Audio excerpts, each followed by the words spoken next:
Hey, everybody, and welcome to the weekly Trade the Chain AMA. Thank you for joining us today. It's October 11th, 2023. My name's Alex Mascioli. I'm joined by Monte, CJ, and Nick, all our senior crypto analysts here at Trade the Chain. And we have definitely taken a hiatus on doing the live AMAs with members, but that restarts today.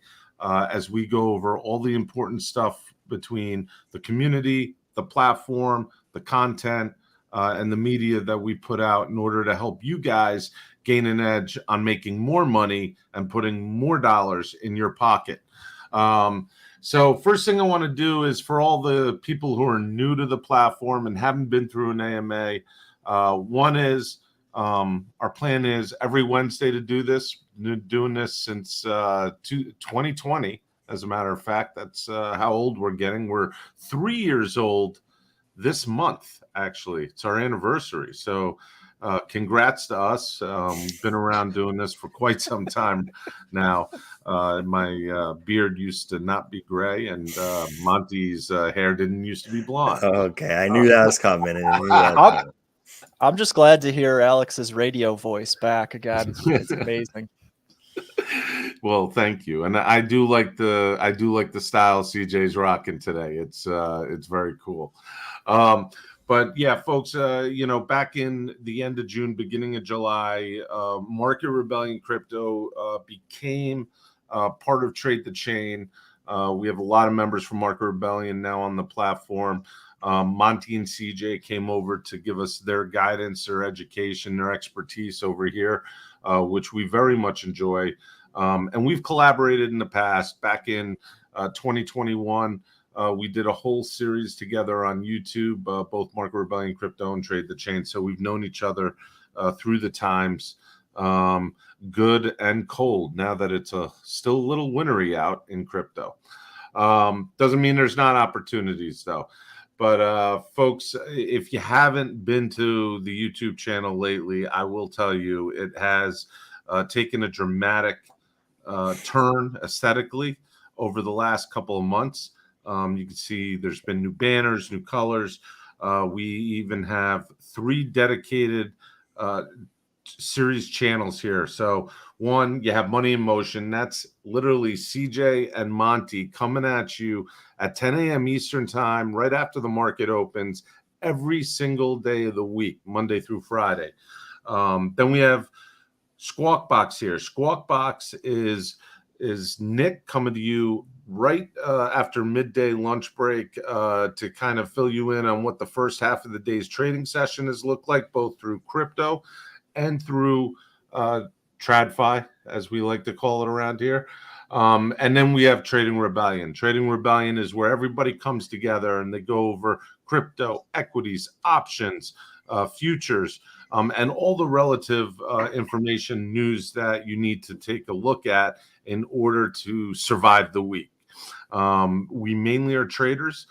We live day to day and week over week, but we also give insight on longer term investments as well. So it's good if it doesn't matter if you're new, if you've been doing this quite some time. We have a lot of data, a lot of information, and we spend a lot of time in putting together. So again, thank you for joining us. One quick thing I'm going to do is go through our listings on the platform. Now, I don't know if a lot of you new members have gotten a chance to log in, go through the data dashboards. Nick is actually going to go through them and give you a macro overview of the dashboards after I say the listings. But on one of our pages, we have the coin page, and that is where we list cryptos and provide sentiment values to, as well as there's technical information there as well. But they have scores from bullish to bearish, neutral in between, based on sentiment coming out of social media. I don't know if a lot of people know. We take the complete fire hose from Twitter, and it goes through our AI scoring platform every single minute of every single day and produces this. And what we'll do is maybe next week we'll have Josh from the Thai, who actually manages that behind the scenes AI, as we used to call it, machine learning, but now it's snazzy, and how we take social media and put it into a very successful trading algorithm and score for you guys. But first, let me get to the new listings that we put up. If you guys are DGens, you've heard of these before, but we have ticker CORE, CORE, looks, LOOKS, KDA, FRX, IMX, LDO, and ticker MAGIC, MAGIC. And what we're going to do is, this is live. This is for members only. This is going to get reposted after the fact for public consumption. When we do that, it'll be on our YouTube channel. And if you're watching via YouTube right now, that if you're a member, we have 2 member tiers that are brand new. We have professional trading tier and market wizard tier. There will be a table of contents when this gets posted. You'll be able to go directly to the segment and description of what you want to hear and not have to sit through this whole damn thing, even though we're entertaining. That being said, Nick, would you mind going through the platform real quick for the new guys? Yeah, sure thing. So I think you have to pull up. Yeah, there we go. So what we're looking at here is the quote unquote spotlight page on the Trade the Chain dashboard. So whenever you first log in to Trade the Chain, you'll likely get put on the spotlight page, and it gives you a great market overview. So if you don't really want to stare at the Bitcoin or Ethereum daily sentiment charts, so you get that access and information immediately. You get Bitcoin, Ethereum price action. Total trading volume is a great one to keep in touch with, because obviously if trading volume is picking up, typically some good volatility is happening. And then obviously average sentiment, and then tweet volume, which I always find fascinating because tweets always pick up on volatile days, whether it's up or down. So if you see more tweets, there's typically some action on the charts. Hottest on Twitter is very straightforward. As Alex said, we get our data straight from the fire hose. So we have one of the most accurate systems for providing you information on Twitter data. And hottest on Twitter just means Twitter activity. So bullish coins and bearish coins are obviously, that very much plays into the sentiment and the wording around tweets and comments about those types of coins. And interestingly enough, recently it's been a lot of, what we call, the crap coins have really been the talk of the town, as majors have not been moving a whole lot. So you'll definitely, see a mix of majors and quote unquote crap coins on here, but always a great gauge to see. And anything that's, below 16 into the 20s, usually a good, coin to look at for a possible reversal, meaning if it's extremely bearish, it's likely to kind of start flipping into bullish territory in the near future. And also the same with bullish. So if it's a 94, obviously up 10% on a down day, we definitely look for that to kind of crawl back under 90, under 80. And then you can kind of take the inverse opinion. So always a good thing, or always a good way to track price action and coins that you want to trade for volatility on here. And then top price gainers, bottom, price losers, very straightforward, but also great to gauge, because if you don't have these on your watch list, you wouldn't know unless you're really trawling, I should say, TradingView or whatever. So this gives you a great quick glimpse. And then now we kind of have our degen section down here. So exchange net flows are fantastic to look at, because if coins are being added to exchanges, more often than not, that is for selling. But the one thing you do have to watch out for is, if you see Mithril getting added or GTC or Zor, you don't want to immediately short, because they could be coin margin long so that they can gather some liquidity and then dump on people. So this is a really good one to track as well for future volatility. The more coins being added is definitely bearish in the near term, but not always bearish immediately. Stablecoin exchange flows, you see Alex and myself talking about these a lot. More stables added means, eventually that will likely be put into buying coins. More stables, withdrawn means that, they're done buying and there's going to be less liquidity, which typically will mean lower price action. And then top contracts are a great one as well, because if you are kind of an on-chain person, then this will give you a really good sorting of what the top coins are. And we can click this. I'm not going to do it right now, but we can click that and it'll bring up, the Etherscan information And then you can dig a little bit deeper. But this is also a great one if you are looking to kind of really take a gamble on the on-chain meme coins. And this is now, we're moving to the coins page, which is what Alex talked about, where you'll see all of the individual coins. So we'll type in Magic, which was recently added. That pops up immediately. And we've got all this beautiful sentiment data. So I won't bore you with every single statistic because we don't really need to go over everything. But I think it's important to note that the customized columns is here so that you can create the dashboard that you want to see every single day. So I like to keep, 24-hour, 7-day change, relative trading volume, of course, more sentiment statistics than the average person gets access to. And then we also have TVL data as well. And you'll see me clicking these and they just immediately pop right up so you can get the quick data and then move on. So I typically like to track daily sentiment, hourly sentiment the most, and then long-term sentiment is a good gauge for kind of those macro trades. But one of my favorites on here is the 1 hour projected range. And this gives you, what is the likely case for the next 60 minutes, and then it gives you a range of that motion. So what I like to do is try and pair these up. So Gitcoin plus 1%, bullish daily, bullish hourly. I think that is not the worst bet to take, especially with increased tweet volume and trading volume not too bad. So this is really good to kind of track, in succession with each other. So you could also sort by trading volume. Okay, what's the most heavily traded coin? It happens to be Frax. Some more crap coins. But if you see increased trading volume and bullish daily sentiment, bullish hourly sentiment, Frax is one of the few coins that's actually holding its own today, whereas most coins are down. Same thing for ZRX. Increased trading volume, good hourly projected range, good daily hourly sentiment. Price is up in the past 24 hours and the past week, which is obviously a bit unusual compared to the rest of the market. So these will give you a fantastic gauge of a quick glimpse of the market, as well as being able to dig in and find interesting opportunities, especially by sorting through the dashboard. And then if you just have your favorite coins, you can click filter favorites, check your watch list, check your columns, and then go ahead and move on.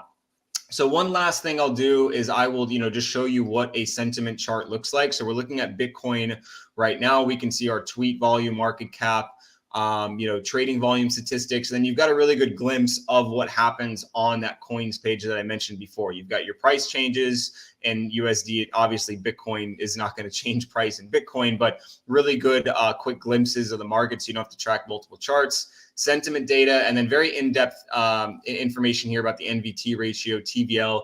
And we may get into this in some future sessions. Don't want to bore everyone today, but there's a lot of fantastic data kind of hidden within for some more intermediate and expert level conversation.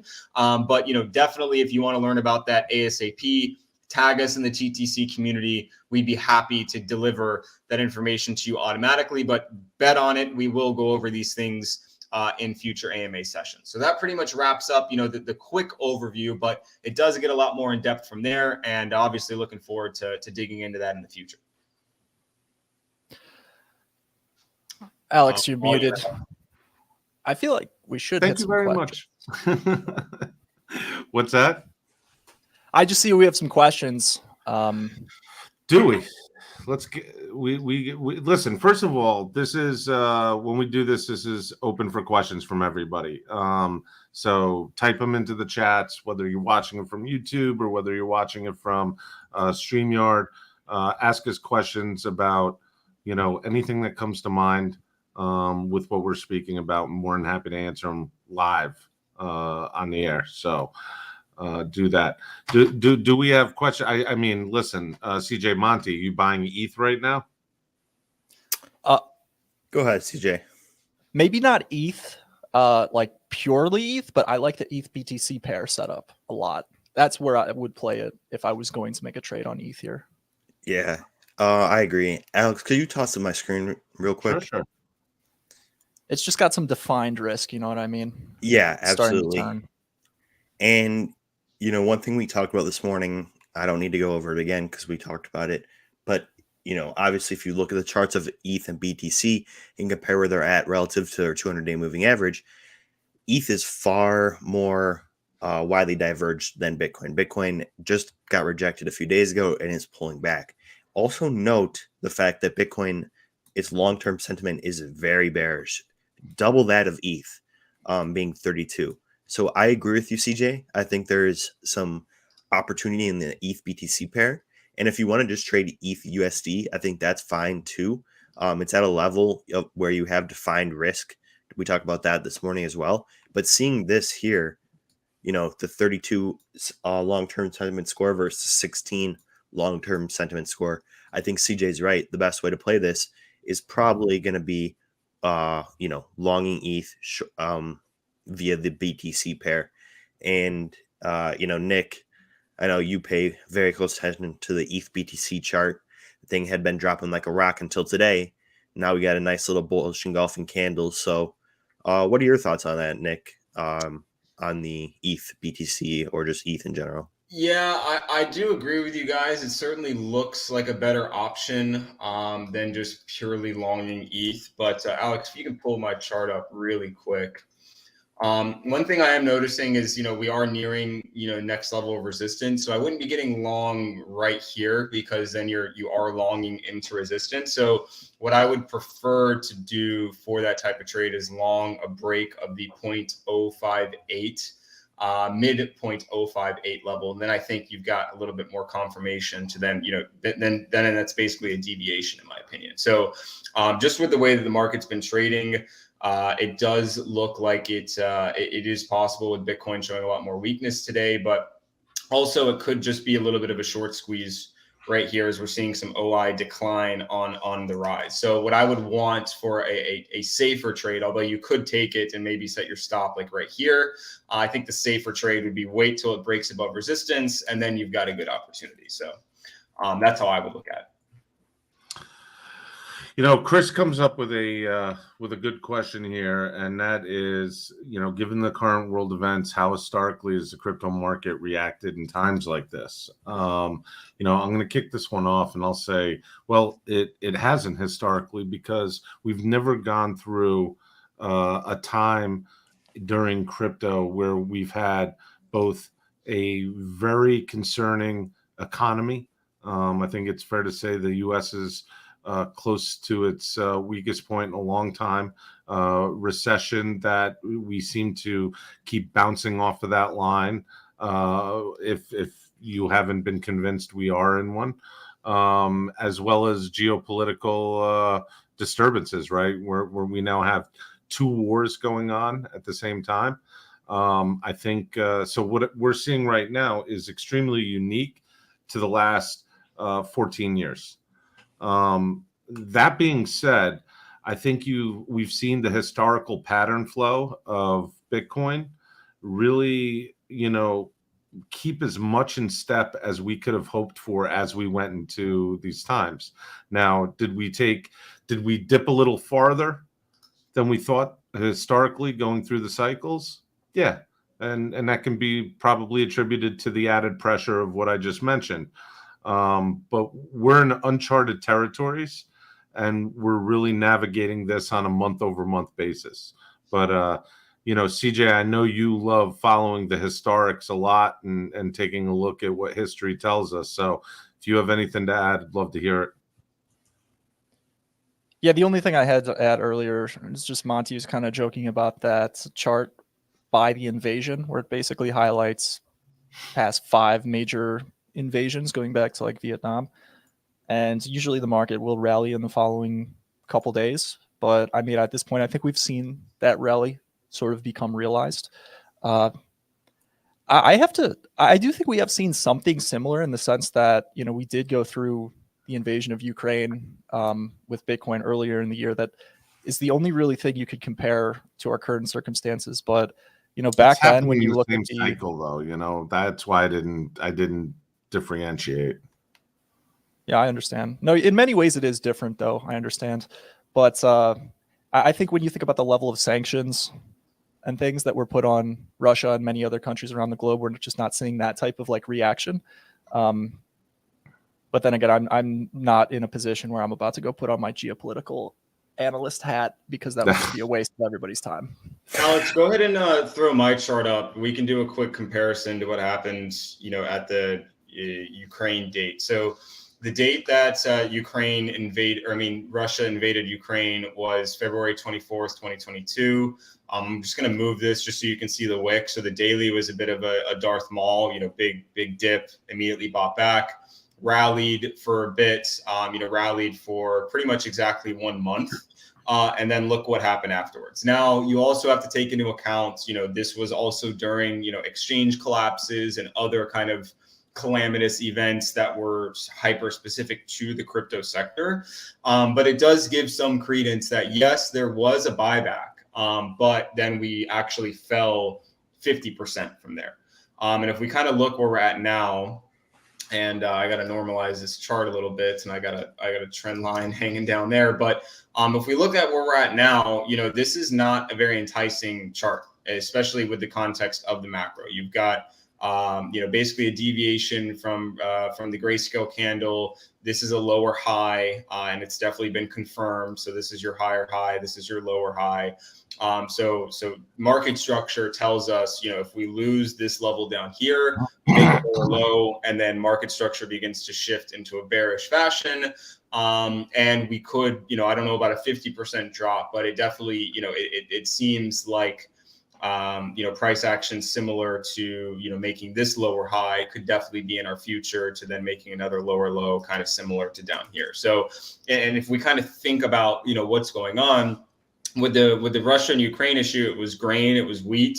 So it was, global food supply. And then it was also oil, which, with the deals with Germany and the EU and all that fun stuff. And now we have something that is very localized into the region, but there is a massive fear with, the U.S. was not sending, giant oil, giant military Navy ships on, into Ukraine or bordering Ukraine. So we're kind of doing a more show of force. So we've got the issue with Iran, got the issue with more invasions coming in from the north. And Israel is a very, very, very close ally, whereas Ukraine was kind of recently made a close ally. So I think that the possibility for escalation is much greater with the Israel situation. And especially we saw with equities yesterday, they didn't move well. They didn't move well this morning. And so I think there is a much larger fear just due to how close we are with Israel that this could escalate further and kind of roil some things, especially when the Fed is reaching the terminal rate. So if you kind of think about multiple things happening at once, it's actually maybe a little bit worse right now because we're at the terminal rate. We were nowhere near the terminal rate in February of 2022. So that's something to also consider. I also want to add that, when the end of February, when the beginning of the Ukraine war, I felt that there was a lot of momentum, a lot of positive momentum going into crypto, particularly Bitcoin and a couple of the other top tier one currencies, because I believe that everybody felt there was going to be examples made of why cryptocurrencies were good during these times of need. As we went through this, I think it all fell apart. We had 3AC collapse within 60 days afterwards, with Luna, and then followed by 3AC, and then followed by counterparty failures across the centralized world. But I do think that when the Ukraine invasion happened, there was positive sentiment in the crypto market. Because it was going to show, it was kind of forcing the hand of use cases. All right. That being said, Monte, you have something? Yeah, sorry. I just had one thing to say, and it's just a point to support your argument. I think that you're 100% right. The sentiment around Bitcoin and crypto in general is very different right now. There's not a whole lot of on-ramps for people. Like, think about someone that's 55 and up or managing a family trust or a hedge fund. There's not a lot of good means of exposure to Bitcoin. We're seeing things like gold perform very well on the back of this invasion, kind of that safe haven narrative, because it's easy for people to get exposure to it.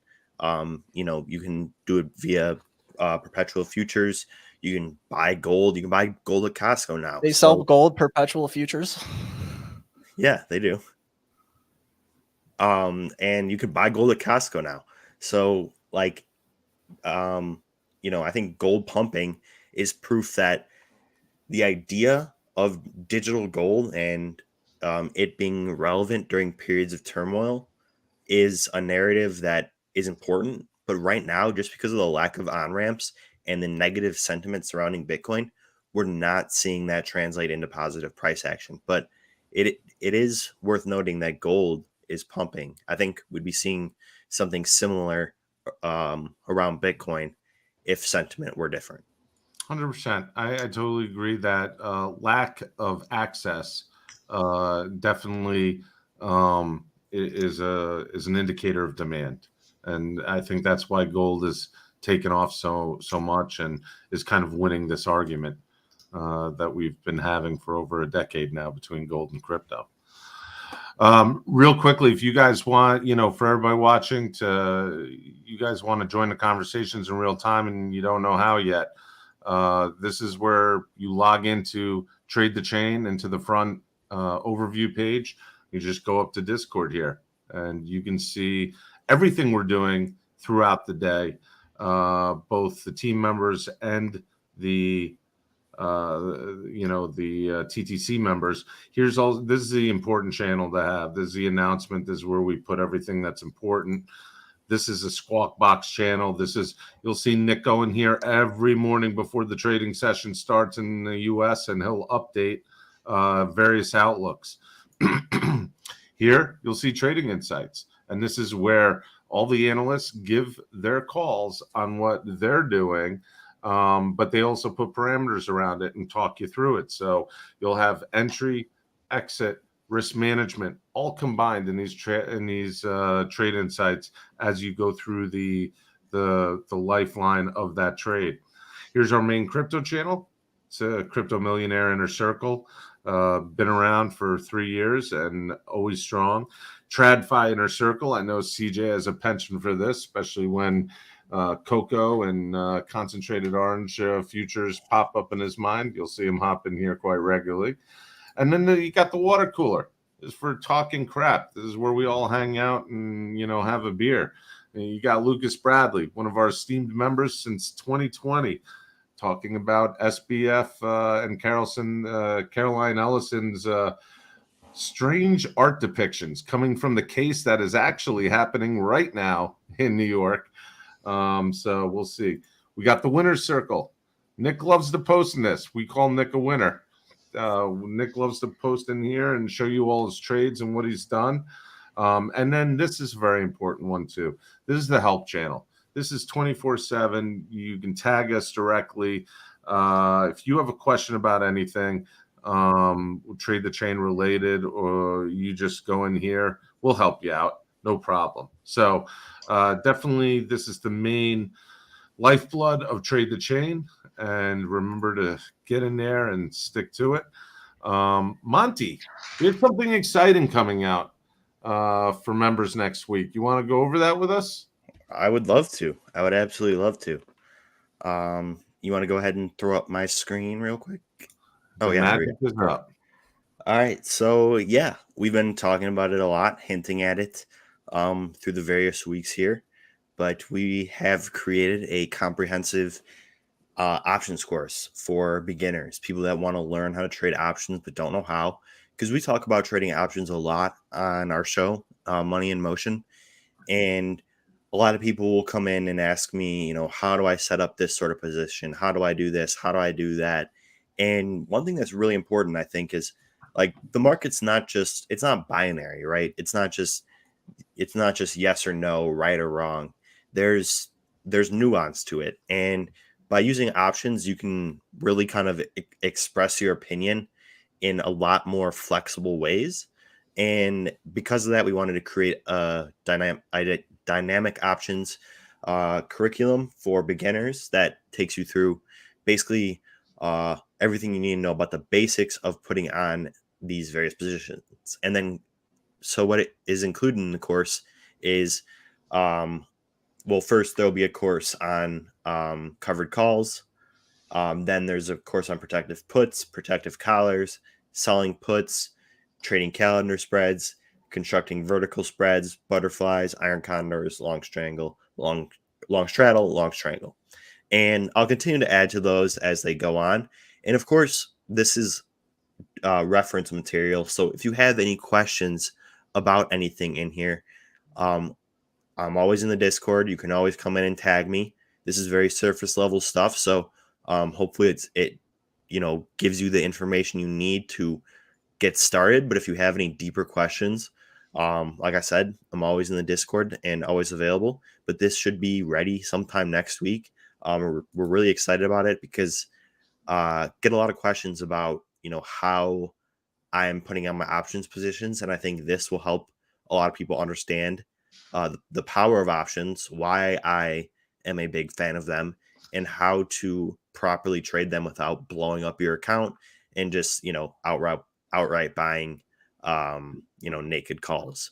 There's people think of options as sort of gambling, but for me, they're a wonderful tool for risk management. And I think that if you understand how to express your opinion through these various options strategies, you have a lot better chance of making money in this market than you do if you're just kind of clicking the buy and the sell button. So this will be coming soon.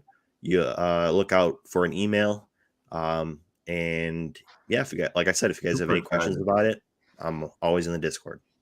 Yeah, super excited about this. Options is a fantastic investing tool, money accumulator strategy. But if you don't know how to do it, and if you do it wrong, you're going to lose a lot of money. You're going to lose it fast.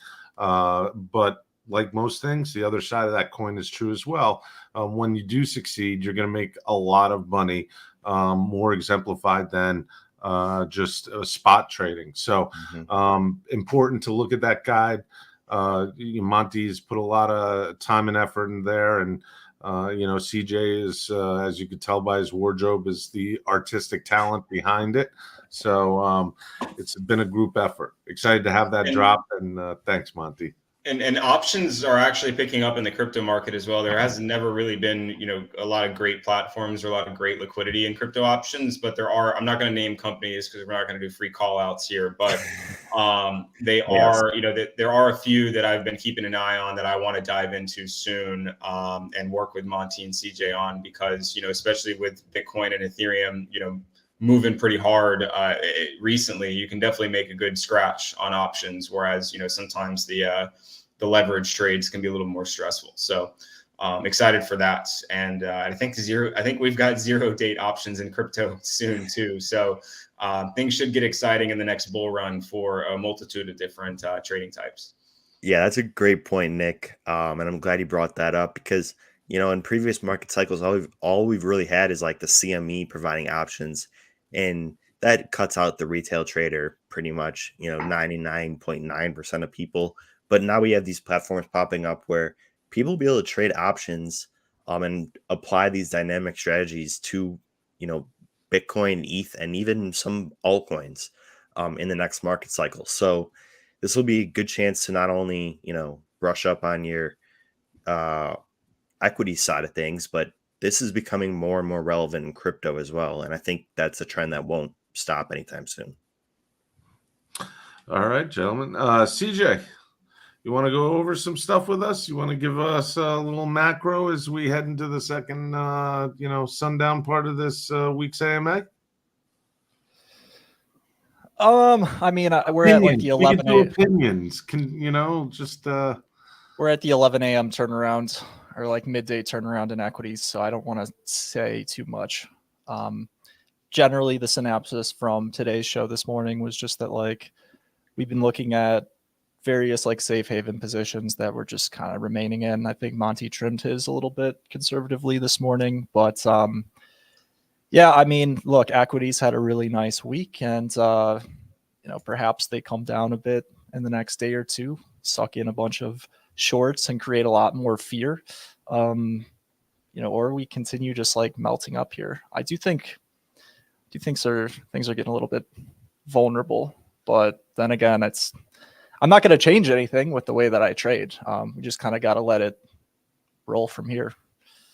CPI how about you? Tomorrow as well. I think more. Yeah, there you go too. There's another event-driven catalyst that I really have no idea what will impact price.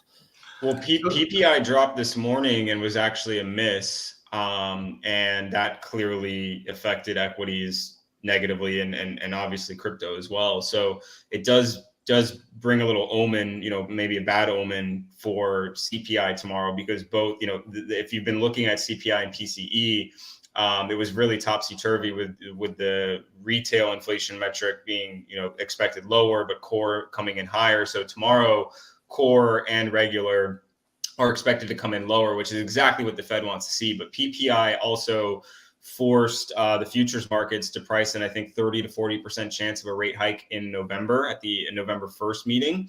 And previously the percentages were like 5%. So clearly the market got a little spooked by PPI today. So CPI should be a bit of a fireworks print tomorrow. So if you are holding positions into tomorrow morning, 8:30 a.m. is when CPI will drop.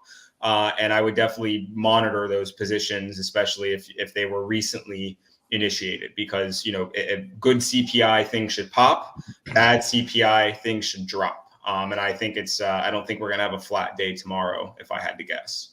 And CPI is really the big indicator of the week. I mean, that's the one to look at.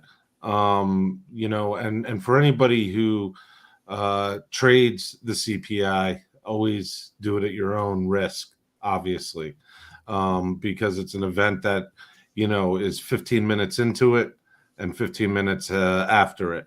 And it can be quite dangerous and volatile. But yeah, CPI is going to be the one that matters this week. Let's see here. Nick, any forecast on, and forget the forecast, any comments on the show, that Money in Motion show that CJ and Monte do every morning? Paul Tudor Jones, is he becoming another spokesman for Bitcoin ETFs? Is he trying to sell wholesale here on the airwaves? Well, I mean, anyone who's propping up an asset, at least in terms of a narrative, who holds it, is obviously going to be talking their book. So we do want to be careful, just taking things at face value. But I did see a chart last time Paul Tudor Jones went on CNBC to promote Bitcoin. It did, I think, jump up another 50%. So there was that kind of narrative kicking around, and obviously we are hopeful for that. But with Bitcoin dropping under 27K today, obviously that gets a little tough, and I'm sure Paul Tudor Jones can't help what's going on, in terms of macroeconomics and war and strife and things like that. But having someone who is, a multi-billionaire by many, many magnitudes, and is a longtime believer in Bitcoin, that is certainly what we want to see. It certainly gives credence that, an ETF will be approved on the horizon. It looks like January is going to be that Bitcoin ETF kind of, critical date. SEC is likely to delay until the last second. So we'll have to see how that goes. But obviously, I wouldn't just start buying on Paul Tudor Jones' words, but it definitely continues to give me hope and solidify my thought that, crypto, at least, in terms of majors, maybe not the 90% of altcoins, but the true cryptocurrencies, the true decentralized ones, will have their day in the sun in the future once we get this, gray cloud over our heads. I do also, he's a large holder of Bitcoin, has been for many years now. And like Larry Fink is jumping on the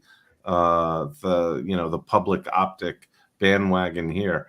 One of the things that I want to point out to people is, Bitcoin ETF back in 2018, 2019 was big news.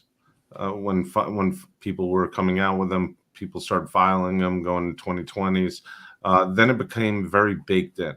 You could say you wanted to file for a Bitcoin ETF and the world wouldn't care. Now we're back to where it does matter. We saw what happened on August 29th with the Bitcoin ETF filing news and how we had a huge spike in daily for Bitcoin. And people are expecting a lot of, I think, irrational things to happen in the market with the Bitcoin approval now that it seems to be pretty much on the horizon.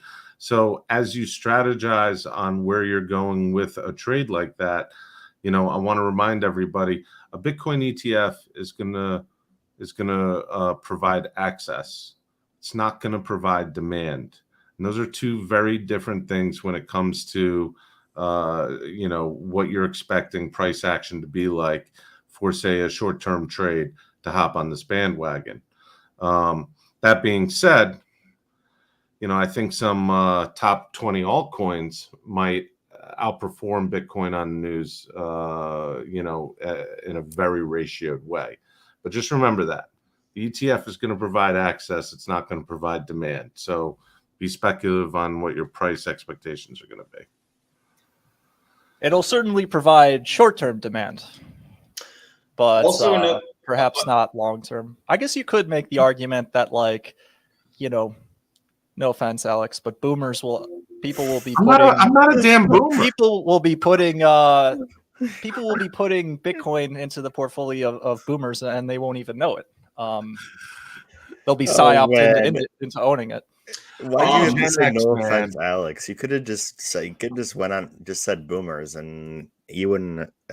Yeah, I'm sorry. I take it back. It's also worth mentioning the hash rate has picked up substantially as more miners have come online. And right now, I looked up the statistics, so it's about $10,000 to $15,000 on a pure energy cost basis to mine a Bitcoin, which is now worth $26,700 right now. Tack on another 25% for OPEX, human cost, warehouses, fans, whatever. But it is fascinating to see, if hash rate was dropping, I'd be concerned. Hash rate's picking up as price is dropping. That means miners are still very interested. It's still very cost effective.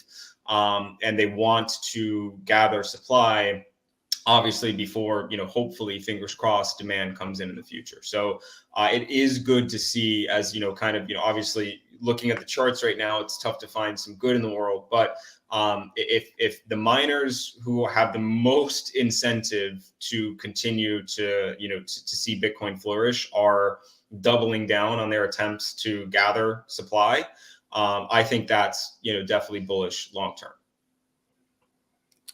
All right.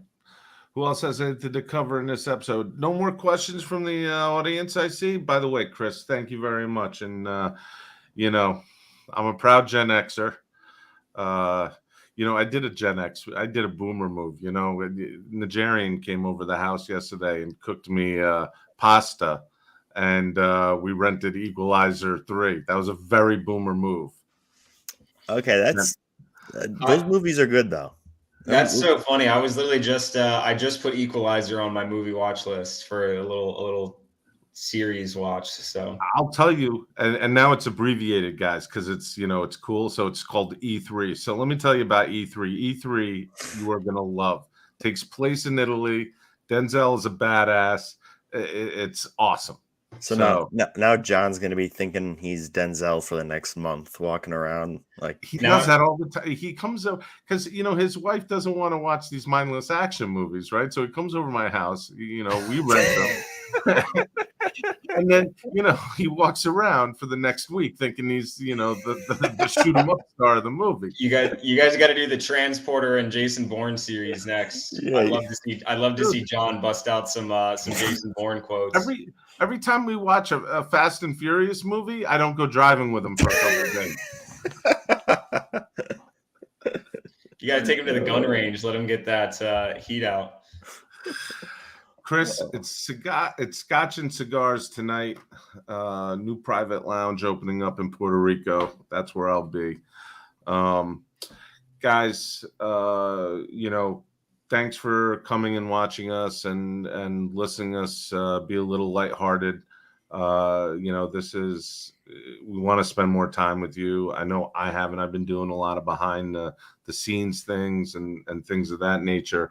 But I'm definitely going to be putting some more fun stuff into the water cooler chat that has to do with the islands and stuff while you get the serious stuff from Monte, CJ, and Nick. All right. So I'm always the goofball. It's just how it is. Folks, thanks for this week's AMA. We're going to see you next Wednesday and doing the same thing, but with different stuff to talk about. So everybody who commented that CJ looks like he's from an episode of In Living Color, you are correct. He's exactly like an In Living Color episode. We will see you guys next week. Happy trading. Hang on to those handlebars.